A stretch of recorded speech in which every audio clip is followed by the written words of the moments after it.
我叫李铁柱，石河村村长。前世我错信小人，被奸妇王翠花害得家破人亡。李铁柱浑身是血的倒在地上，奄奄一息。王翠花和一个陌生男人站在他面前，居高临下的看着他，眼神里满是鄙夷。李铁柱，你就是个蠢货，真以为我对你有意思？要不是看你有点用，我早一脚把你踹开了。李铁柱艰难地抬起头，眼中没有对死亡的恐惧，只有无尽的悔恨。秀梅，我对不起你。王翠花不耐烦的一脚踢在他身上。死到临头了，还念着那个黄脸婆，她已经死了，你后悔又能怎么样？李铁柱双目圆睁，带着滔天的恨意和不甘，咽下了最后一口气。李铁柱猛地睁开眼睛，发现自己正站在自家那间熟悉的土坯房里，墙上的挂历鲜明地印着1990。眼前，他的妻子林秀梅正红着眼眶，脸上写满了失望和痛苦。铁柱，你为什么要这么说我？就因为王翠花在你面前说了几句闲话，你就觉得我在外面有别人？我们这么多年的夫妻，你连这点信任都不给我吗？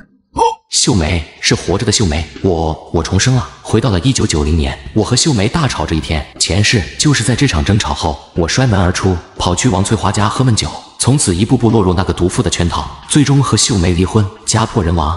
你如果不信我，这日子……他话未说完，泪水已经决堤。李铁柱看着妻子心碎的模样，前世所有的悔恨如潮水般涌上心头，他再也控制不住，一个箭步冲上前，将林秀梅死死地搂进怀里。林秀梅浑身一僵，被他突如其来的举动吓了一跳。李铁柱，你干什么？你放开我！秀梅，对不起，我错了，我混蛋，我不该怀疑你，不该对你吼，你别说了，求你别说那2个字。林秀梅停止了挣扎，愣住了。就在这时，房门吱呀一声被推开，王翠花探进半个身子，脸上挂着恰到好处的担忧。铁柱哥，秀梅姐，我听你们吵得厉害，没事吧？铁柱哥，你可别跟秀梅姐置气啊，她也是。他本是来看好戏的，以为李铁柱已经摔门走了，却没想到看见2人紧紧抱在一起。他后面的话卡在了喉咙里。李铁柱缓缓抬起头，松开林秀梅，转身看向王翠花，他的眼神不再是往日的憨厚和热情，而是如寒冬腊月的冰霜，锐利的仿佛能杀人。铁柱哥，你这么看我干嘛？谁让你进来的？我这不是担心你们吗？我家的事什么时候轮到你一个外人来担心了？滚出去！这声滚出去中气十足，带着军人的煞气，震得王翠花脸色煞白。她从未见过这样的李铁柱，仿佛一头被激怒的雄狮。我好心当成驴肝肺，我走就是了。说罢，她再也不敢多待，几乎是落荒而逃。房间里再次安静下来，林秀梅呆呆地看着丈夫，从她刚才维护自己的举动中还没回过神。李铁柱转身，重新握住林秀梅的手，眼神里是化不开的疼惜和愧疚。秀梅，你再信我最后一次，从今往后，我李铁柱要是再让你受半点委屈，就让我天打雷劈！王翠花、赵大海，所有前世害过我的人，我一个都不会放过。这一世，我不光要护好我的秀梅，我还要带着全村人都过上好日子。她目光坚定，仿佛换了一个人。林秀梅看着丈夫深邃的眼眸，迟疑着，缓缓地点了点头。第2天清晨，阳光透过窗户照进简陋的土坯房。厨房里，李铁柱正笨拙地在灶台前忙活，锅里熬着白粥。林秀梅睡眼惺忪地走出来，看到这一幕，愣在了原地。铁柱，你起这么早？这是太阳打西边出来了。李铁柱回头看到妻子，脸上露出一个憨厚又温柔的笑，将一碗盛好的粥递过去。快趁热喝，我放了糖，昨晚是我不好，让你受委屈了。林秀梅接过热粥，红了眼眶。就在这时，村里的大喇叭响了起来。喂，广播一下，村西头那片荒山，没人要的荒山，现在公开对外发包了，承包费1年500块，先到先得，想承包的来村委会找我。李铁柱端着碗的手猛地一颤，眼神瞬间变得锐利起来。来了，就是他，前世就是这片没人看得上的荒山，后来被一个外地老板包去种了天麻和3七，不出3年就成了远近闻名的药材基地，赚得盆满钵满。这一世，这个机会，我绝不会再错过。他放下碗，脸上是抑制不住的激动。秀梅，家里的钱在哪？钱，家里总共就800块存款，那是留着应急的。你要干嘛？秀梅，信我，我要去把那片荒山包下来。林秀梅大惊失色。什么？铁柱你疯了？那片山石头多土又薄，种庄稼都活不了，包下来干什么？那可是我们全部的家当。李铁柱正要解释，门口人影一闪，王翠花又端着一碗鸡蛋羹走了进来，脸上挂着虚伪的笑。秀梅姐，铁柱哥，我来给你们赔个不是，昨晚是我多嘴了。铁柱哥，我刚听说你要承包荒山。他把鸡蛋羹放到桌上，故作担忧地拉住李铁柱的胳膊。铁柱哥，你可得想清楚啊，那800块钱不是小数目。我是说你跟秀梅姐以后用钱的地方还多着呢，那破山包下来就是个无底洞啊。我家的事不用你操心，还有以后别往我家跑，我媳妇看着会不高兴。王翠花脸色一白，没想到自己又碰了一鼻子灰。村委会门口已经围了不少看热闹的村民，赵大海正靠在墙边嗑着瓜子，满脸不屑。哟，这不是咱们的村长大人吗？怎么听见广播就火急火燎的赶来了？真想把那破山包下来啊！李铁柱看都没看他一眼，径直往村委会里走。李铁柱，你当村长是不是当傻了？拿自己的钱去填村里的坑，你是活菩萨转世啊！那钱留着娶个小的都够了，扔山里听响啊！周围的村民发出一阵哄笑。大海说的对，那山谁包谁傻。村长这回是昏了头了，800块钱啊，就这么打水漂了。李铁柱脚步一停，冷冷地盯着赵大海。我家的钱，我乐意怎么花就怎么花。倒是你整天游手好闲，除了嚼舌根还会干什么？有这闲工夫，不如想想怎么把自己喂饱。李铁柱，你别得意，我等着看你怎么把裤衩都赔进去。李铁柱不再理会，走进村委会。老村支书正坐在桌后喝茶。铁柱，你真想好了，那山的情况你不是不知道。叔，我想好了，这是合同吧？我签。他说着就要去拿笔，门口林秀梅气喘吁吁地跑了过来，身后还跟着王翠花和一群村民。铁柱，你别冲动。是啊，铁柱哥，你听秀梅姐一句劝吧，别犯傻啊。看到了吧，他媳妇都不同意，这纯粹是瞎胡闹。所有人的目光都聚焦在李铁柱和林秀梅身上。李铁柱没有说话，只是转过身，深深地看着林秀梅。秀梅，求你了，再信我一次，这一世我一定让你过上好日子。沉默了几秒后，林秀梅深吸一口气，走到李铁柱身边。她在所有人的注视下，从怀里掏出一个布包，里面是码得整整齐齐的800块钱。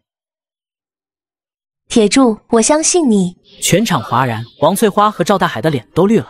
林秀梅将钱塞到李铁柱手里，家里就这么多了，你想做什么就放手去做吧，我都支持你。李铁柱心中涌起一股暖流，他用力点了点头，虎目微红。他转身将钱啪的一声拍在桌子上，震得茶杯都跳了一下。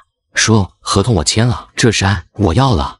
他拿起笔，在全村人震惊的目光中，龙飞凤舞地签下了自己的名字。李铁柱签完合同，整个屋子落针可闻。赵大海和王翠花的脸色像是吞了苍蝇一样难看。李铁柱看也不看他们，转身走到林秀梅面前，紧紧握住她拿着钱布包的手。秀梅，谢谢你。我们是夫妻，说这些干什么？夫妻二人对视一笑，一切尽在不言中。他们转身离开，留下身后一众错愕和议论的村民。赵大海看着他们的背影，朝地上狠狠啐了一口。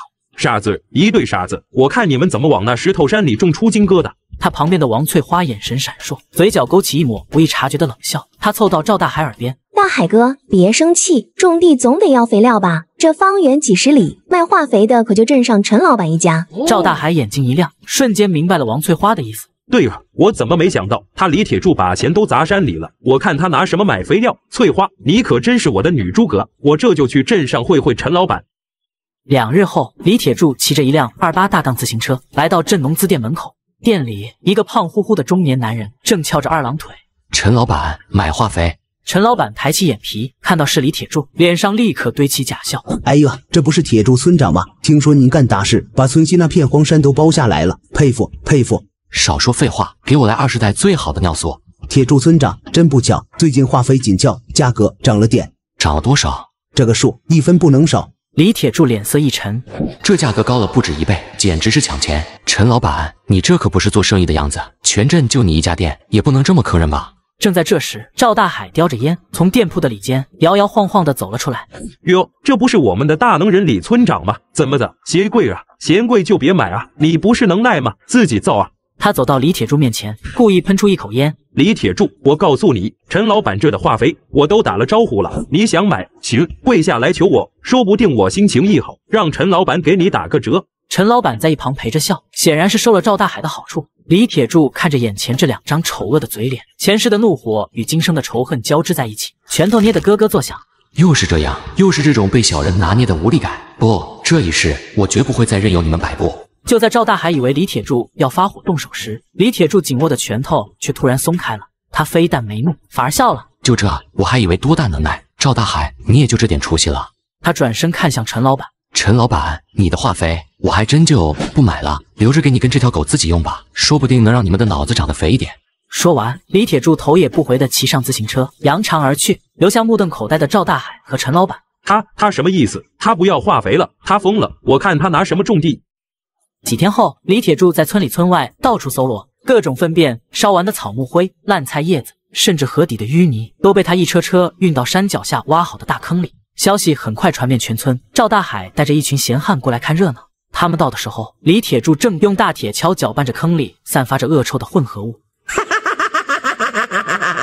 大家快来看啊！我们的李大村长买不起化肥，改行玩屎了。周围的村民发出一阵哄笑。铁柱这是干啥呢？这么臭，能当肥料吗？别把地给烧死了！我看他是气糊涂了，这哪是种地，这是糟蹋东西啊！王翠花也假惺惺地出现在不远处，对着林秀梅叹气：“秀梅姐，你看铁柱哥这是，唉，他就是太要强了，你快劝劝他吧，别再钻牛角尖了。”林秀梅虽然也满心疑虑，但她选择相信丈夫，只是默默地给李铁柱递上水和毛巾。李铁柱对周围的嘲讽充耳不闻，他只是埋头干活，眼神里满是笃定。他们笑我、骂我、看不起我，他们不知道这坑里发酵的不是什么污秽之物，而是来自未来的农业智慧。这些他们眼中的垃圾，将是我打赢第一仗最锋利的武器。半个月后，清晨的阳光洒在荒山上，原本光秃秃的黄土地，如今已经铺上了一层喜人的嫩绿色。一株株药材幼苗破土而出，长势喜人，叶片肥厚，远比用化肥催生出的庄稼还要精神。赵大海得到消息，不信邪地带着人跑到山上。当他看到眼前这片生机勃勃的景象时，整个人都傻了。不可能，这绝对不可能！就凭那些屎尿烂叶子，怎么可能长得这么好？李铁柱仿佛算准了他会来，抱着双臂，好整以暇地从一块大石头后面走了出来。怎么很惊讶？赵大海，我这叫科学种田，懂吗？啊，我忘了，你脑子里除了坏水，什么都装不下。他走到田边，随手拔起一株药苗，根系粗壮，白花花的。我这有机肥，成本几乎为零，效果却比陈老板店里那些金贵的化肥好上10倍。你联合他想卡我脖子，现在感觉怎么样？是不是觉得自己的脸火辣辣的疼？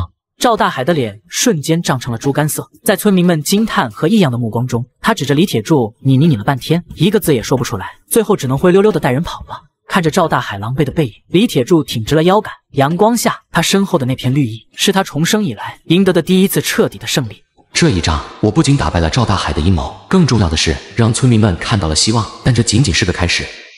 2个月后，荒山上的药材已经长到半人高，绿油油的一片，在风中散发着浓郁的药香。李铁柱正小心翼翼地采收第一批成熟的药材，他脸上洋溢着丰收的喜悦。林秀梅提着水壶在一旁帮忙擦汗，脸上满是自豪的笑容。李铁柱小心翼翼地将一批品相最好的药材装进一个大麻袋里。前世我穷困潦倒，眼睁睁看着秀梅跟着我吃苦，这一世我要用这第一桶金给她最好的生活。李铁柱将一大袋药材样品绑在28大杠自行车的后座上，准备进城。林秀梅正在细心地给他整理有些褶皱的衣服，王翠花扭着腰肢款款走来。哎呦，秀梅姐，铁柱哥这是要去城里发大财了。他瞟了一眼自行车后座的麻袋，眼神里闪过一丝嫉妒。姐，我可得提醒你，城里可不比咱村里，那花花世界迷人眼得很，你可得把铁柱哥看紧点，别让他被外面的狐狸精勾了魂。林秀梅整理衣服的手微微一顿，不劳你费心，我相信铁柱。秀梅姐，我这是把你当亲姐姐才说的，男人有钱就变坏，你一个教书的，性子又软，别到时候人财两空，哭都没地方哭去。王翠花，管好你那张嘴，再敢挑拨我跟我媳妇的关系，信不信我给你撕了？铁柱哥，我这不是关心你们吗？哼，我媳妇用不着你关心，滚远点！王翠花背对的脸上青一阵白一阵，跺了跺脚，悻悻地走开了。李铁柱回过头，神色瞬间变得柔和。秀梅，别听他胡说八道，等我回来。说完，他跨上自行车，用力一蹬，向着城里的方向骑去。广生堂药业的采购办公室里，一个戴着眼镜的中年男人正拿着一株药材仔细端详。他将药材凑到鼻子下闻了闻，又掰开根茎，用指甲掐了一下，表情从漫不经心变得惊讶。小伙子，你这药材品相一流啊，叶片肥厚，根茎粗壮，药味纯正的很，用的哪家厂的肥料，效果这么好？刘老板，我这药材没用过一粒化肥，全是我自己琢磨的有机肥种出来的，纯天然，无公害。哦，有机肥有意思。现在市面上都追求产量，像你这样做品质的少降。药是用来救人的，品质才是根本。说得好，小伙子，你这批样品我全要了，按市场最高价给你。刘老板当场点了一沓厚厚的钞票，递给李铁柱。你要是能保证以后都供这种品质的货，我们广生堂可以跟你签一份长期供货合同。没问题，老板爽快，我李铁柱也实在。等我回去扩大规模，保质保量给您供货。夕阳下，村民们在村口乘凉聊天，王翠花也在其中，添油加醋地散播着闲话。你们是没看见，铁柱哥去城里那叫一个意气风发，这赚了钱还不知道怎么花呢，哪还记得家里那个黄脸婆啊？话音刚落，李铁柱骑着自行车出现在村口，他径直走到正在人群外张望的林秀梅面前，在众人惊讶的目光中，从怀里掏出一个崭新的红色丝绒盒子。他打开盒子，在夕阳的余晖下，一条金光闪闪的项链静静地躺在里面，周围响起一片倒吸冷气的声音。秀梅，这些年跟着我，你受苦了，这是我卖药材赚的第一笔钱，给你买的。林秀梅捂住嘴，眼眶瞬间就红了，泪水在眼眶里打转。李铁柱无视周围的议论声，小心翼翼地拿出项链，亲手为林秀梅戴上。以后我们家的钱都归我媳妇管，我李铁柱挣的每一个子儿都是给我媳妇花的，谁也别想惦记。王翠花的脸色瞬间煞白，死死地盯着林秀梅脖子上的金项链，嫉妒的眼睛都快喷出火来。林秀梅感受着脖颈间冰凉的触感和丈夫火热的目光，她擦了擦眼泪，猛地转过身，第一次用冰冷锐利的眼神直视王翠花。王翠花，我不知道你到底安的什么心，但请你以后离我们家远一点。我丈夫是什么样的人，我比任何人都清楚，用不着你在这里嚼舌根。说完，他主动牵起李铁柱粗糙的大手。李铁柱咧嘴一笑，反手握紧了妻子的手，在全村人震惊、羡慕、嫉妒的复杂目光中，昂首挺胸地向家里走去。看着秀梅脖子上的金项链，比我赚多少钱都开心。王翠花，你的挑拨离间只会让我和秀梅的感情更坚定。这辈子我不仅要让你身败名裂，更要让我的秀梅成为全世界最幸福的女人。清晨的阳光洒满小院，林秀梅正在晾晒被子，她脖子上的金项链在阳光下闪着细碎的光。李铁柱从屋里出来，手里拿着一张画得歪歪扭扭的图纸。秀梅，你来看。林秀梅走过去，好奇地看着图纸。这是什么？画得跟个大蜈蚣似的。这是我规划的药材出加工厂，咱们现在是小打小闹，等山上的药材大规模收成了，没有自己的加工厂，光靠人工晒、人工挑，根本忙不过来，也卖不上价。建工厂，这可是大事。我要建就建个大的，到时候不仅加工咱们自己的，还能收村里人种的。不过建厂需要一大笔钱，光靠咱们自己不够，我想号召村民们一起入股。大伙儿会同意吗？这可不是一笔小钱。放心，我有办法，我想让全村人都跟着咱们过上好日子。赵大海正和几个村民聚在一起抽烟，他看到王翠花哭丧着脸从远处走来，故意提高了音量。你们听说了吗？李铁柱现在出息了，要在村里建什么厂子，还要大伙儿投钱呢。建厂那可是好事啊，铁柱有本事，跟着他干，肯定能赚钱。赚钱？我看是骗钱吧。他那几亩破山地才赚了几个子儿，就敢画这么大的饼，他就是想把大家的血汗钱都骗到手，然后带着他婆娘跑路去城里享福。王翠花适时地走过来，捂着脸假装抹泪。大海哥，你可别这么说铁柱哥，他可能也是想干一番事业，就是手头太紧了。他这么一说，反而坐实了赵大海的猜测。翠花说的对啊，他李铁柱哪来那么多钱建厂，让咱们投钱，这风险也太大了。是啊，万一他跑了，咱们找谁哭去？这事儿得好好琢磨琢磨。赵大海看着村民们动摇的神色，和王翠花交换了一个得意的眼神。李铁柱，你想当英雄，老子先让你变成狗熊。几个被煽动的村民代表找上门来，院子里气氛紧张。铁柱，建厂的事我们听说了，不是我们不信你，但这钱都是我们的养老本、活命钱，万一打了水漂。说，各位乡亲，你们的担心我明白，我李铁柱拿我当过兵的荣誉担保，绝不会坑害乡亲们一分一毫。担保？你拿什么担保？嘴皮子一碰就算数了。李铁柱，我劝你别在这儿妖言惑众了，你要是真有本事，你倒是把钱拿出来啊！村民们被他说得更加犹豫，纷纷看向李铁柱。李铁柱没有理会赵大海，而是看了一眼院门口的方向，嘴角勾起一抹不易察觉的微笑。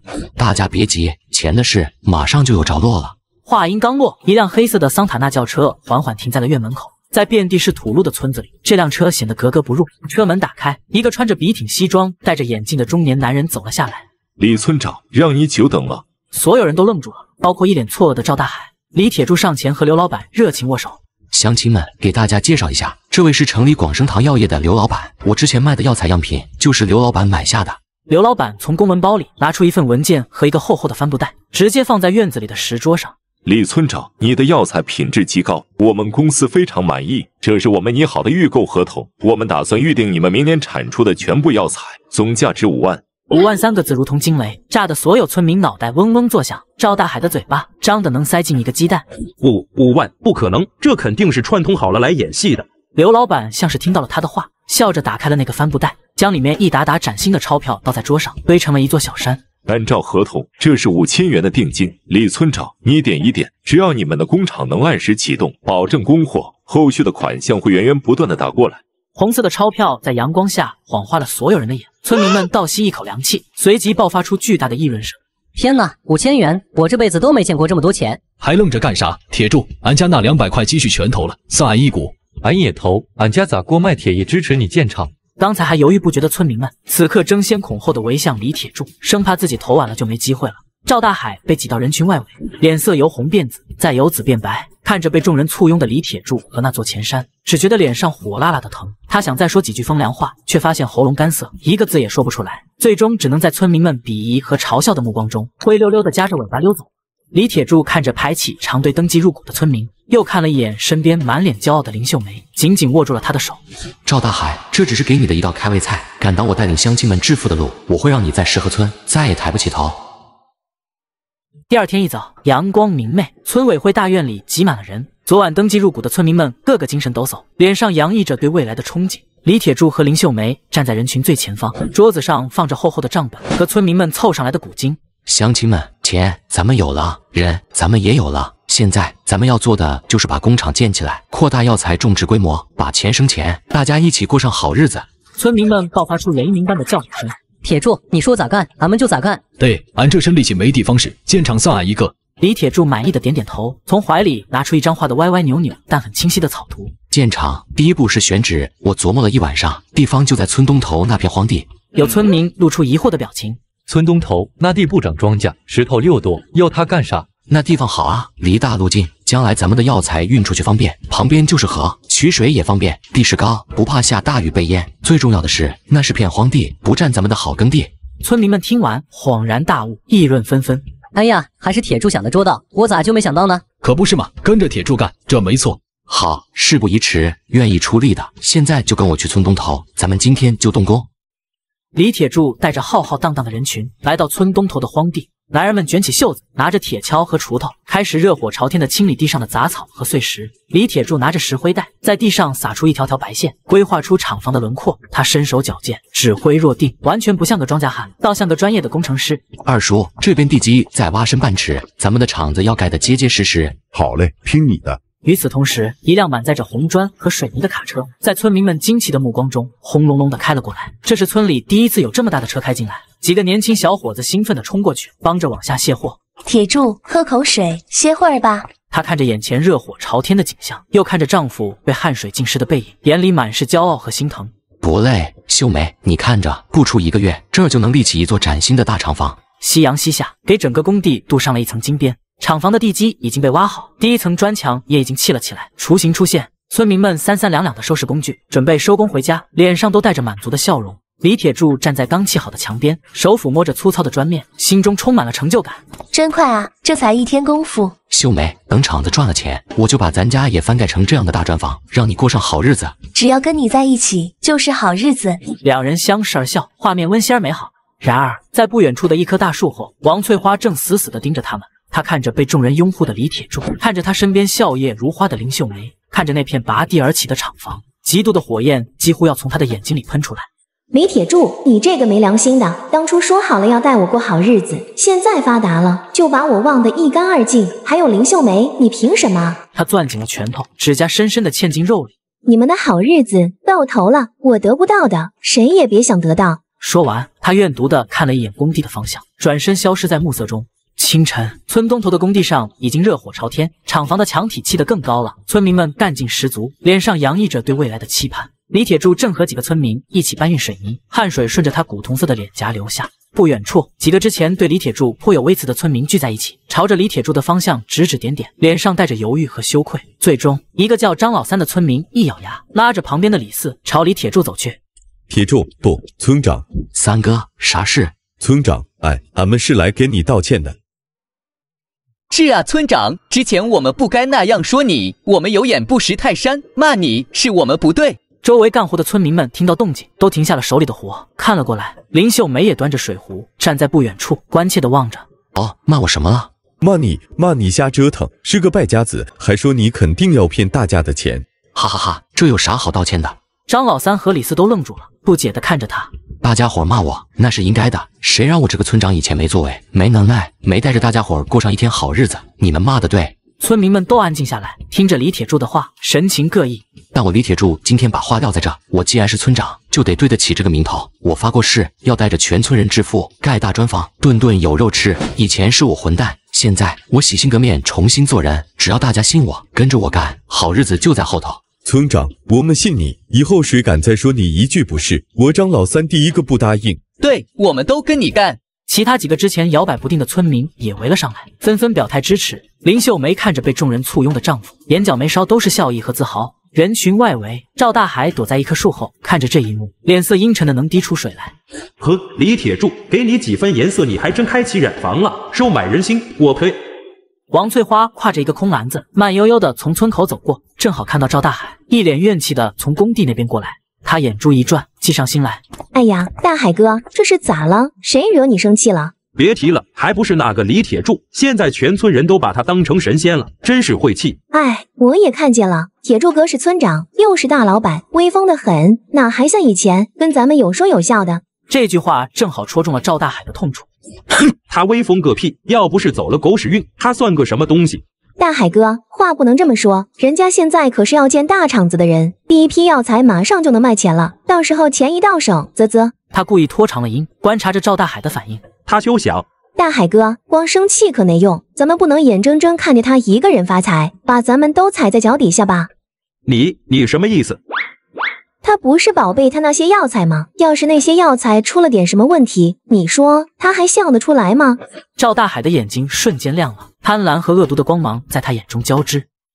夜深人静，月光洒在小院里，李铁柱和林秀梅坐在院子里乘凉，桌上放着一盘切好的西瓜。铁柱，你今天说的那番话真好，现在村里人看你的眼神都不一样了，都充满了敬佩。秀梅，这只是第一步。树大招风，我们越是顺利，就越有人眼红，越有人想看我们笑话。你是说赵大海他们？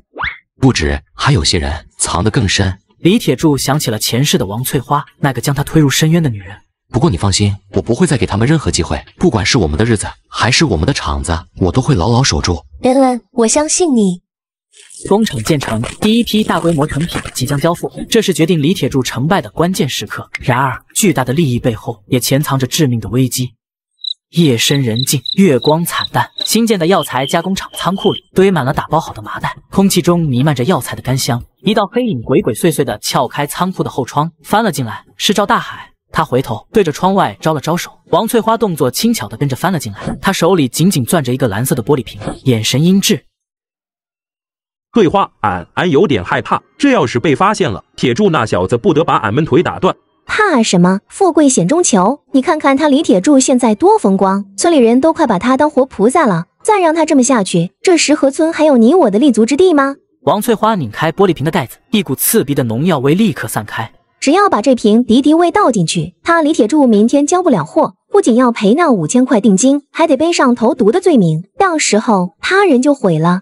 快点，别磨蹭！赵大海被说的心动，不再犹豫，接过一旁准备好的漏斗，对准一个麻袋的缝隙。王翠花举起农药瓶，正要往里倾倒，突然啪的一声，仓库里所有的电灯瞬间大亮，刺眼的灯光让王翠花和赵大海下意识地用手挡住眼睛。他们惊恐地望向门口，只见李铁柱正抱着双臂，冷冷地站在那里，嘴角带着一丝嘲讽的笑意。两位大半夜的不睡觉，来我这仓库里是想帮我检查货品质量吗？赵大海吓得魂飞魄散，哐当一声，手里的漏斗掉在地上，双腿一软，差点跪下。铁柱哥，不，村长，不关俺的事，都是他，是王翠花逼俺来的。你胡说什么？王翠花的大脑飞速运转，仅仅1秒钟的慌乱后，她眼中闪过一丝决绝的疯狂。在李铁柱错愕的目光中，王翠花猛地一用力，刺啦一声，亲手撕开了自己的上衣，露出大片雪白的肩膀。她将手中的农药瓶狠狠摔在地上，玻璃瓶没有碎，在水泥地上滚了几圈，刺鼻的气味更浓了。王翠花，你疯了！赵大海被这突如其来的一幕吓傻了，但马上反应过来，这是他逃跑的绝佳机会。他连滚带爬的从地上起来，看准大门的方向，拔腿就跑。来人啊，救命啊！李铁柱疯了，他要欺负翠花。李铁柱想去追，但王翠花已经死死抱住了他的腿，瘫坐在地上，放声大哭。铁柱哥，你怎么能这样对我？你不能啊！李铁柱又气又急，想甩开他，却又不想碰他，一时间竟被他拖住。王翠花，我真是小看了你，你这个蛇蝎心肠的女人。王翠花抬起泪流满面的脸，脸上没有了半分柔弱，只剩下怨毒和鱼死网破的疯狂。蛇蝎心肠，李铁柱，当初是谁说要让我过上好日子的？现在你办起了工厂，日子过好了，就想一脚把我踹开。我告诉你，没门，我不好过，你也别想好过。李铁柱被他无耻的话气得浑身发抖，他俯身想把他拽起来。你给我闭嘴！我什么时候说过那种话？你再敢胡说八道，信不信我？仓库的大门被人猛地撞开。林秀梅站在门口，脸色惨白如纸。她身后是石河村的村民们，赵大海在人群中添油加醋的指指点点。所有人都看到了眼前的一幕：仓库里，王翠花衣衫不整的瘫坐在地，哭得梨花带雨，而村长李铁柱正怒气冲冲地抓着她的手臂，两人拉拉扯扯，地上的农药瓶散发着不祥的气味。天哪，这是在干啥？赵大海说的是真的，铁柱他真的对翠花。王翠花看到林秀梅，哭声更大了，仿佛找到了救星。秀梅姐，你快救救我！铁柱哥他疯了，他想……林秀梅的身体晃了一下，她看着自己的丈夫，眼神里充满了震惊、心痛和难以置信。李铁柱如同被一盆冰水从头浇到脚，他猛地松开王翠花，看向自己的妻子，嘴唇哆嗦着：“秀梅，不是这样的，你听我解释，是他和赵大海来投毒。”王翠花立刻哭喊着打断他。大家看啊，他做了坏事还想冤枉我，我一个弱女子怎么可能半夜来这里投毒？明明是他约我来这里，说有话对我说，结果他就是个禽兽。面对王翠花撕破脸皮的陷害和全村人的质疑，李铁柱百口莫辩，前世家破人亡的阴影再次笼罩他，仿佛又回到了那个众叛亲离的绝境。仓库内气氛凝重到冰点，村民们的议论声像针一样扎在李铁柱心上。林秀梅站在门口，强忍着泪水，身体微微颤抖。王翠花见状，哭得更凶，一边抹泪一边添油加醋。秀梅姐，你可要为我做主啊！铁柱哥他不知道着了什么魔，非说喜欢我，还说要跟我。李铁柱看着妻子心碎的眼神，心如刀绞。他深吸一口气，强迫自己冷静下来。秀梅，你相信我吗？林秀梅嘴唇颤抖，看着丈夫布满血丝的双眼，又看了看地上衣衫不整的王翠花，一时间说不出话。赵大海躲在人群后，得意的煽风点火。大伙都看看，人赃并获，李铁柱你个当村长的，竟然干出这种猪狗不如的事！铁柱，这到底咋回事啊？你快说句话啊！李铁柱没有理会众人的聒噪，他死死盯着地上的王翠花，眼神冷得像冰。王翠花，我问你，你说是我约你来这的，对吗？对，就是你。你说有要紧事跟我商量，把我骗来的。好，那这个呢？这瓶农药是哪来的？你大半夜的来跟我商量要紧事，还随身带着一瓶剧毒农药。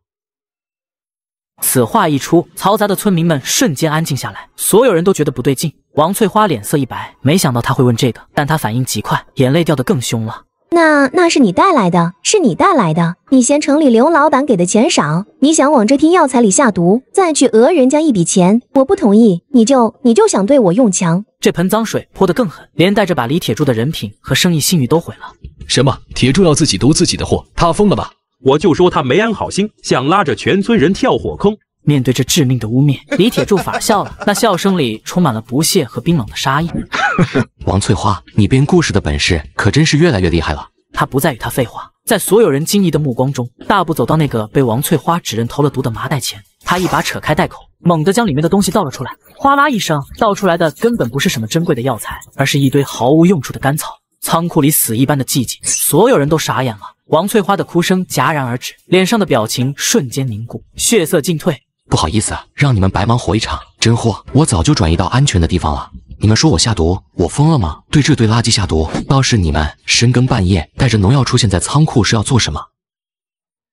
原来是这样，这是个套啊！我就说嘛，铁柱不是那样的人。李铁柱缓缓走到脸色惨白的王翠花面前，居高临下的看着她。你说这农药是我的也行，天一亮我就去镇上卖农药的供销社，好好查一查这几个月的账本，看看这瓶敌敌畏到底是哪个蛇蝎心肠的玩意儿买的。赵大海闻言，胖脸上的冷汗瞬间就下来了。那农药是他托人去买的，真要查，第一个完蛋的就是他。李铁柱的目光转向他，带着一丝玩味。赵大海，你说我们查不查得出来啊？赵大海双腿一软，扑通一声跪倒在地，再也顾不上别的了。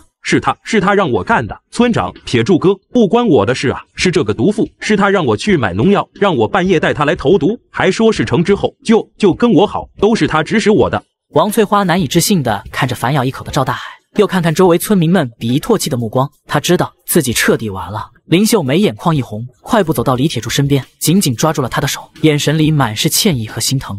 铁柱，对不起，我……李铁柱反手握住妻子的手，摇了摇头，眼神温柔而坚定。他转头冷冷地看着瘫在地上的王翠花。王翠花，我早就说过，你别想再害我。仓库里，真相大白后的死寂被愤怒的议论声彻底点燃。村民们看着地上的烂草和瘫软的王翠花，赵大海后怕与怒火交织。好啊，你们两个黑了心肝的畜生，差点就让你们把咱们全村的饭碗给砸了。我呸！王翠花，我们还当你是朵花，没想到是条毒蛇。为了害铁柱，连自己的名声都不要了。你下界不下界？不关我的事，大伙儿明鉴啊，都是这个女人撺掇我的，我就是一时糊涂啊。王翠花浑身一颤，难以置信地看着众人的嘴脸。曾经对她百般讨好的村民，此刻的眼神恨不得将她生吞活剥。完了，全都完了。跟他们废什么话？这种害群之马就该打出去！几个愤怒的村民就要上前，都住手！李铁柱的声音不大，却带着一股不容置疑的威严。村民们停下了脚步，他将妻子林秀梅轻轻护在身后，迈步走到两人面前，居高临下的看着他们，眼神冰冷如霜。打一顿太便宜你们了。他转向赵大海，赵大海，你三番两次跟我作对，这次还敢下毒，是想毁了全村的生计。赵大海的脸瞬间没了血色，瘫倒在地。铁柱哥，村长，我错了，求你饶了我这一次吧。饶了你，那些差点被你害得倾家荡产的乡亲们答不答应？村民们立刻响应，不能饶，让他赔钱，这种人就不能留在我们村。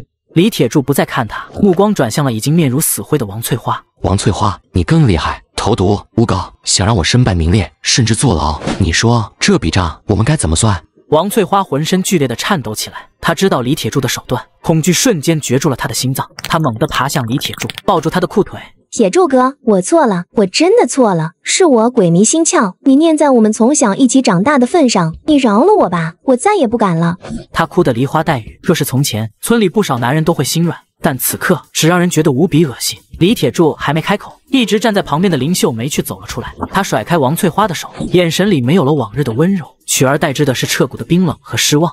你闭嘴，你不配叫她的名字。王翠花愣住了，没想到一向柔弱的林秀梅会如此强硬。你处心积虑破坏我们家庭的时候，怎么不念从小一起长大的情分？你往药材里下毒，想毁掉我们全村人希望的时候，怎么不念乡里乡亲的情分？现在一句鬼迷心窍就想算了？王翠花，你的心到底是什么做的？一番话掷地有声，在场所有人都对林秀梅刮目相看。李铁柱看着挺身而出的妻子，眼中满是心疼和骄傲。他反手握住林秀梅的手，给了她一个安心的眼神。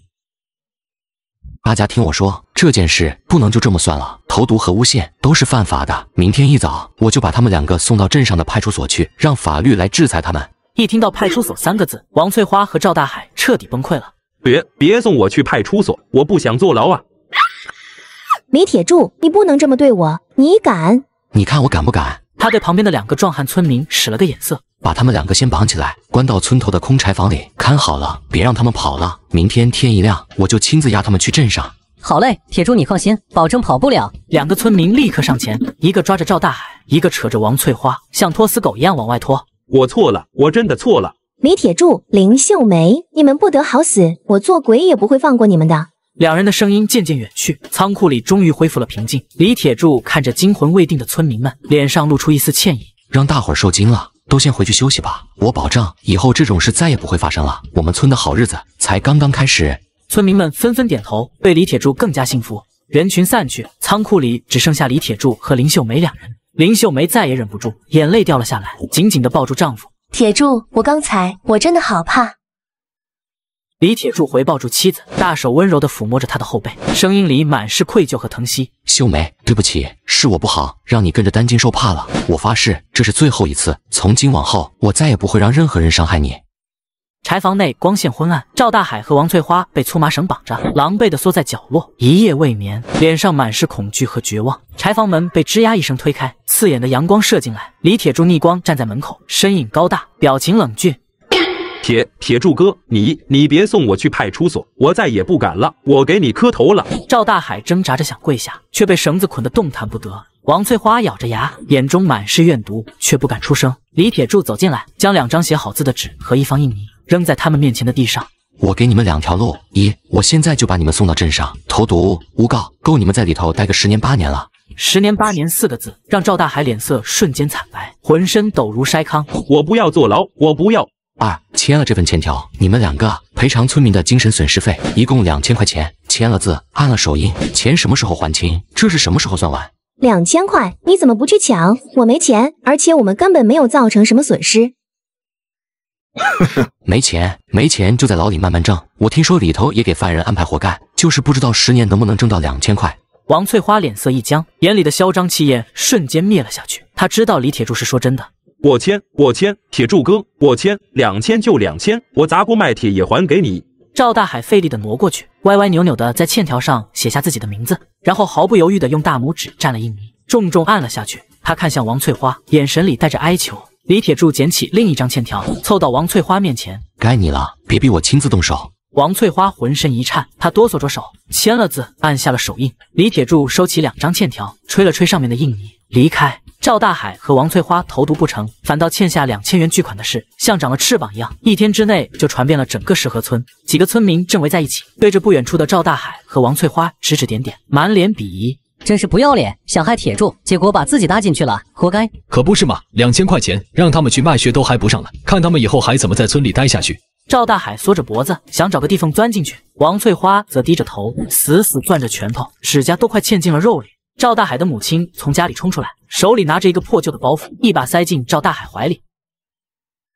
你还有脸待在家里？我们赵家的脸都让你丢尽了！你给我滚出去打工！什么时候把钱还清了？什么时候再回来？娘！赵母推了他一把，转身哭着回了屋，砰的一声关上了门。赵大海孤零零地站在原地，成了全村的笑话。他看了一眼同样狼狈的王翠花，眼神里充满了怨恨。都是你这个扫把星，要不是你撺掇我，我能落到这个地步？现在说这些有什么用？你就是个没用的废物。王翠花懒得再理他，转身头也不回地朝自己家走去。王翠花刚走到家门口，就看到李铁柱好整以暇地靠在门边的墙上，似乎在专门等他。王翠花心里一惊，下意识地后退一步。你想干什么？别紧张，我就是来告诉你一声，那2000块钱我给你们1年时间，1年之内还不上，我就拿着欠条去报案。李铁柱说完，转身就要走。李铁柱，你别得意，你以为这样就算赢了吗？李铁柱脚步一顿，没有回头。我不会就这么算了的，你让我不好过，我将来一定让你家破人亡。哼，我等着。不过我劝你，下次找帮手，记得找个聪明点的。说完，李铁柱大步离开，留下王翠花在原地气得浑身发抖。夕阳下，赵大海背着破包袱，灰溜溜地离开了石河村。没过多久，王翠花也提着一个简单的行李包走了出来。她没有看任何人，只是在村口回头，深深地望了一眼李铁柱家药材厂的方向，眼神里充满了不甘和狠戾，然后毅然决然地踏上了出村的土路。远处，李铁柱正和林秀梅在药材地旁边散步。我听说赵大海和王翠花都走了。走了清静。秀梅，以后我们的日子只会越来越好。他看着自己承包的山头，药材长势喜人。初具规模的加工厂里传来机器的轰鸣，眼中充满了对未来的希望。几天后，一辆大卡车从村口开走，扬起一阵尘土。李铁柱手里提着一个鼓鼓囊囊的帆布袋，大步流星地走进自家院子，脸上是抑制不住的喜悦。秀梅，秀梅，快出来！林秀梅闻声从屋里跑出来，看到丈夫的样子，也跟着笑了起来。怎么了？这么高兴？药材都卖出去了？何止是卖出去了？哗啦一声，一沓沓崭新的钞票从袋子里倒了出来，堆满了半张桌子，在阳光下晃得人眼晕。林秀梅捂住了嘴，眼睛瞪得大大的，不敢相信。这么多钱！咱们成功了！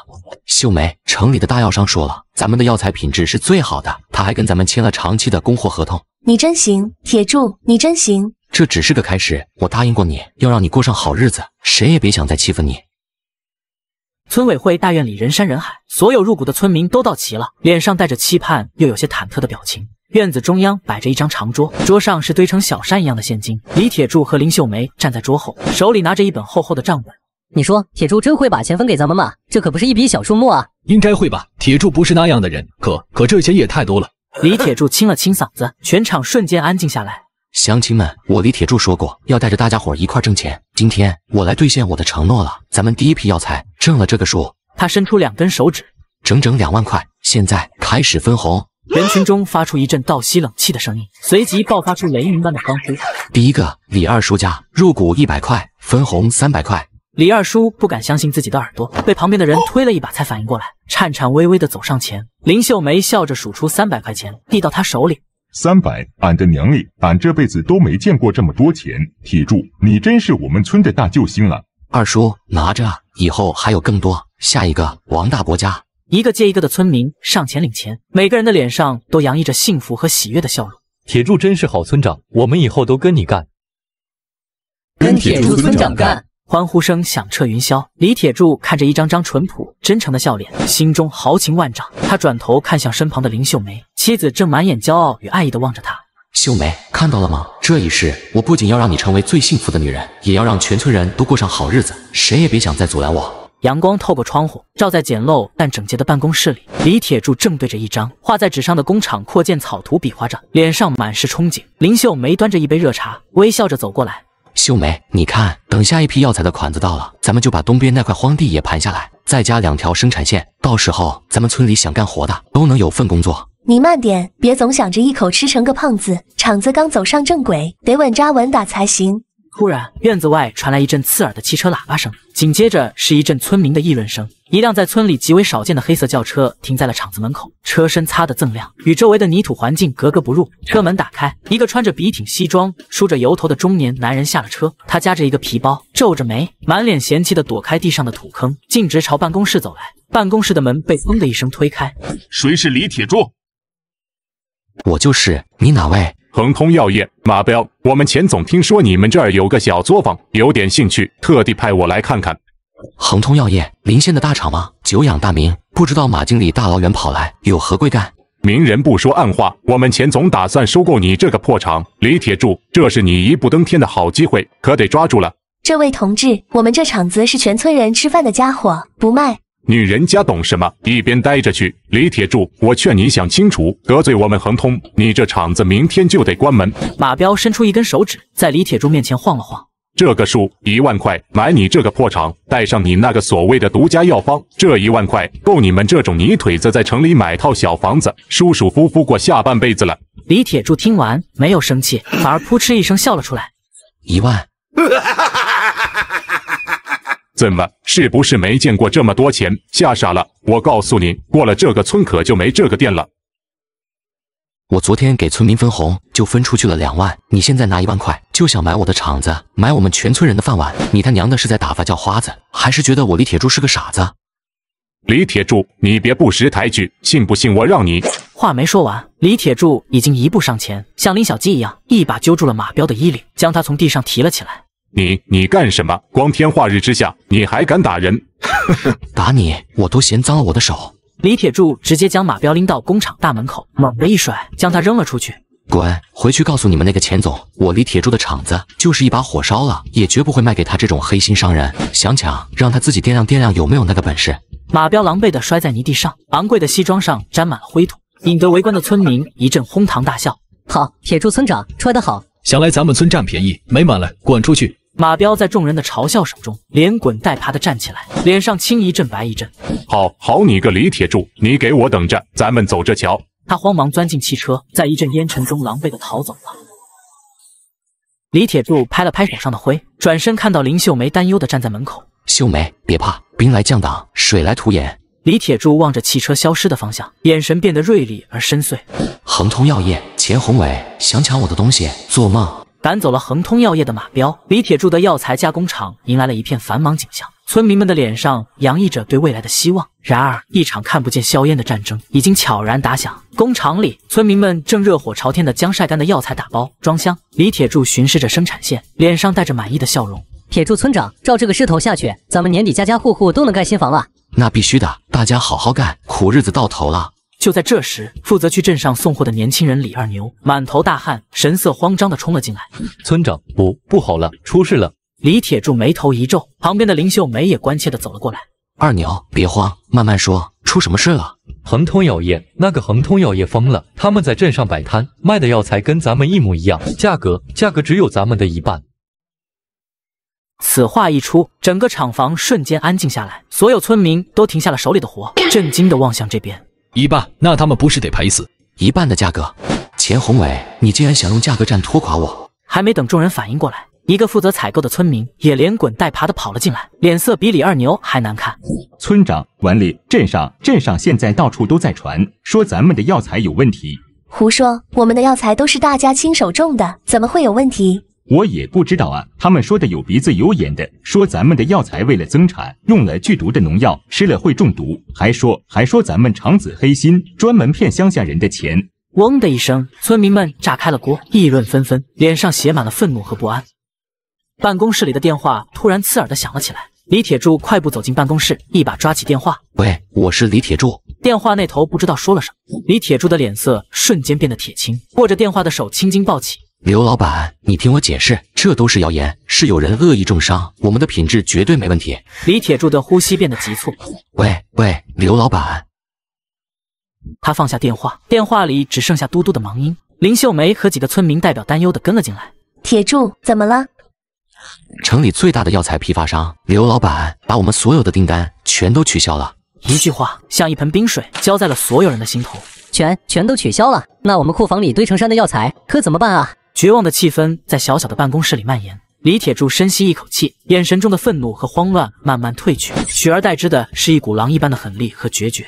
想用价格战和脏水就想把我李铁柱摁死，他钱宏伟也太小看我了。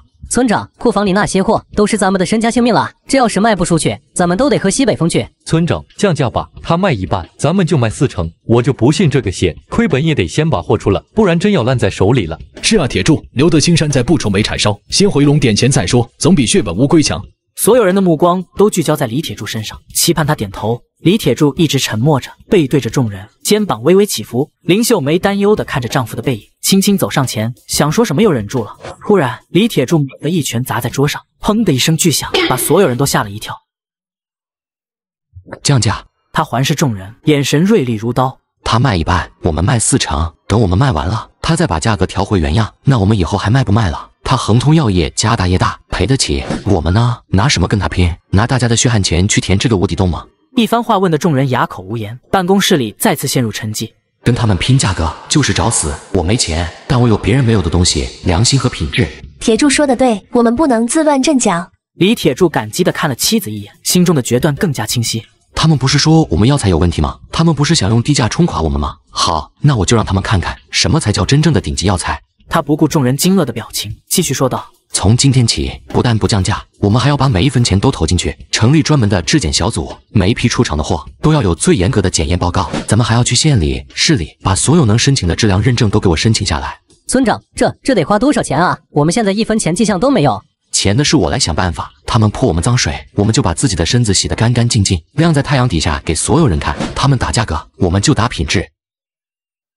说着，他抓过桌上的一张纸和一支笔，在上面用力写下4个大字：从今天起，咱们的药材有自己的名字了，就叫铁柱山宝。铁柱山宝4个字，比例遒劲，仿佛带着一股不屈的劲儿。村民们怔怔地看着那张纸，看着眼神如炬的李铁柱，心中的恐慌和绝望竟被一股莫名的热血所取代。我要让所有人知道，我铁柱山宝这4个字就代表着全天下最好的品质。他钱宏伟想用钱砸死我，我就用良心和口碑把他钉在耻辱柱上。他的话语充满了力量，仿佛一剂强心针，注入了每个人的心里。林秀梅看着此刻的丈夫，眼中异彩连连，充满了骄傲和爱意。面对恒通药业的致命绞杀，李铁柱没有选择退缩，而是兵行险招，将自己和全村的命运堵在了一台摄像机前。他要用最公开的方式向全县证明自己的清白。石河村的药材田边，县电视台的记者和摄像师正在架设设备，摄像机的镜头对准了身后一望无际、绿油油的药材。李二牛和几个村民站在不远处，神情紧张，交头接耳。这能行吗？万一在电视上说错一句话，那不是更完了？是啊，铁柱胆子也太大了，这可是全县都看着呢。记者小张调整好话筒，对李铁柱比了个 OK 的手势。李村长，准备好了吗？咱们随时可以开始。李铁柱深吸一口气，目光扫过一旁满是信任和鼓励的林秀梅，他用力的点了点头。准备好了，开始吧。李铁柱转头直面镜头，原本的紧张瞬间消失，取而代之的是一种坦荡和自信。电视机前的父老乡亲们，大家好，我是石河村的李铁柱。最近有些风言风语，说我们村的药材有毒，说我李铁柱是个骗子。他顿了顿，弯腰从地里捧起一把黑黝黝的泥土。今天我就站在这里，让大家看看我们的药材到底是怎么种出来的。大家看这土，这是我们用豆饼秸秆自己沤的有机肥，比化肥劲儿大，还不伤地。他随手指向不远处饮水的渠沟。再看我们的水，饮的是后山上的泉水，甘甜清冽。我们不用一滴农药，除草除虫，全靠我们村里乡亲们一双手。说我们药材有问题的，我请他来我们地里，随便拔一根尝尝，看看到底有没有毒。镜头跟随李铁柱进入窗明几净的加工车间，工人们穿着统一的工作服，戴着口罩，正在流水线上有条不紊地进行分拣、清洗、烘干。李村长，你们这个车间比我们想象中要规范太多了，完全不像传言说的那样。谣言说我们是黑作坊，那我就让大家看看，我们比城里任何一个食品厂都干净，从采摘到成品，每一个环节我们都严格把关。李铁柱走到质检台前，拿起几份盖着鲜红印章的文件，用力地展示在镜头前。这是县质量技术监督局给我们出具的质检报告，这是市里农业科学研究所的成分分析报告，上面清清楚楚地写着，我们的药材不仅没有任何农药残留和有害物质，有效成分含量还远高于行业标准。摄像师给了报告上的红章和合格、优等字样一个大大的特写。我李铁柱可以用我的人格，用我们全村人的名誉担保，我们铁柱山宝的药材对得起良心，对得起每一位消费者。谣言止于智者，更止于事实。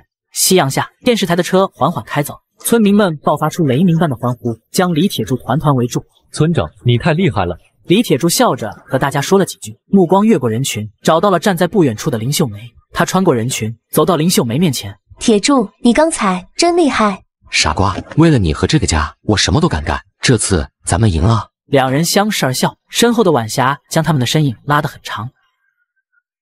被赶出石河村的王翠花衣衫褴褛，头发散乱，像个乞丐一样在邻县的街头游荡。路人纷纷对他投来嫌恶的目光，避之不及。他又饿又累，靠在墙角，死死地盯着不远处一家饭馆里冒出的热气，肚子不争气地叫了起来。他的眼神从渴望慢慢变得怨毒。